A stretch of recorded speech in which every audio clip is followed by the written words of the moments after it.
नमस्कार दोस्तों, आप देख रहे हैं प्राइम इंडिया न्यूज और मैं हूं आपके साथ सत्यवीर सिंह। चलिए नजर डालते हैं इस धार्मिक कथा पर।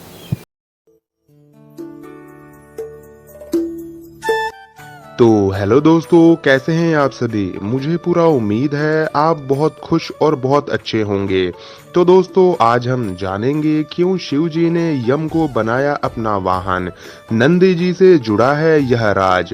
तो आइए जानते हैं इसके बारे में। तो बने रहिए मेरे साथ आखिरी तक।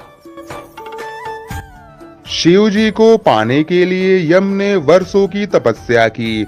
पौराणिक कथाओं के अनुसार भगवान शिव जी बिना किसी वाहन के ही संपूर्ण संसार में विचरण करते थे। एक दिन जब वह जगत में विहार कर रहे थे तो यम ने उन्हें देखा। उनके मन में यह बात आई कि वह भोलेनाथ के वाहन बन जाएं। लेकिन यह इतना सहज नहीं था, तो उन्होंने शिव जी को प्रसन्न करने के लिए कठिन तप किया।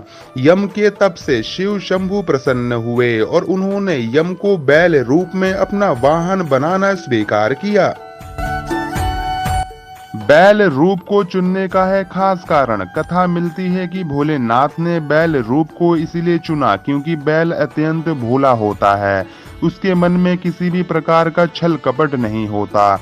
यही वजह है कि भोले बाबा ने बैल यानी कि नंदी को अपना वाहन नियुक्त किया। यही नहीं, शिव जी ने नंदी को अपना प्रधान सेनापति भी बनाया। कहा जाता है कि भगवान शिव की सेना नंदी बाबा के कहने पर ही चलती है।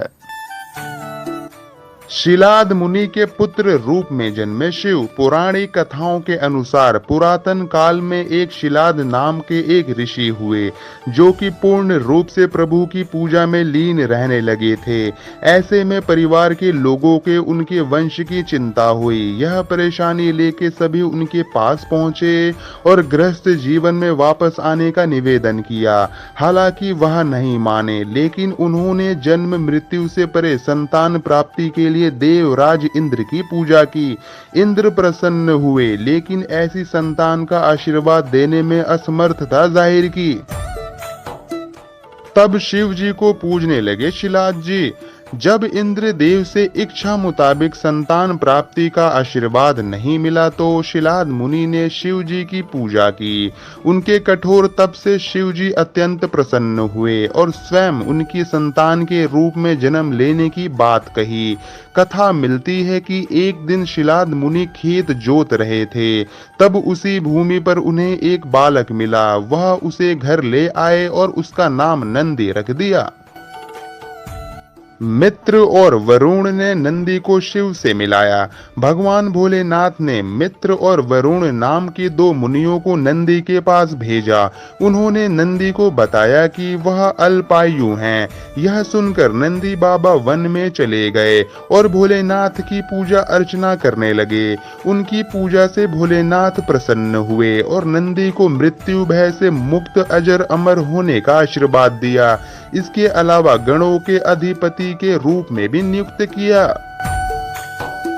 शिव जी तक पहुंचाते हैं संदेश। भोले बाबा ने नंदी को यह आशीर्वाद दिया था कि उनकी पूजा से पहले नंदी जी की पूजा की जाएगी। यही वजह है कि हर शिवालय में नंदी जी बाबा की मूर्ति जरूर होती है।